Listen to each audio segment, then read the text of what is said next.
गाडी म्हणजे कोणी अडवली होती गाडी? 5-6 जणांनी अडवली होती. 5-6 जण होते. नाव माहीत नाही. माहीत नाही. मग काय सांगितलं तुम्हाला? गाडीवर फायनच आहे, त्याच्यामुळे गाडी सीज करावं लागते.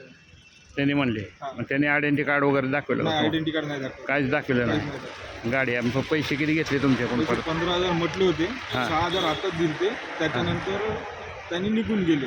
हां, निघून गेले.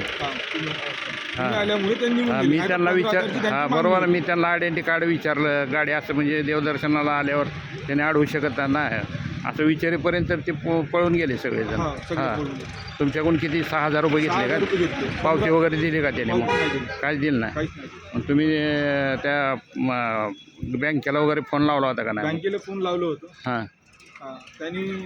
त्यांनी काय उडावणं दिले की आम्ही सांगितलं नाही किंवा काय केलं नाही म्हणून त्याने.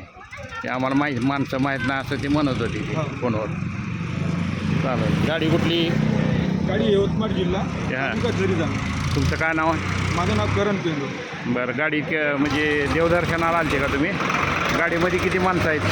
गाडीमध्ये 10 माणसं. 10 माणसं आहेत. म्हणजे कशाला आलतो तुम्ही इथं? तुळजापूर देवदर्शन. पंढरपूरला चालले वारी. आता पंढरपूरला चालले का? बाया माणसं आहेत का गाडीमध्ये? वारीत बाया. बाया माणसं.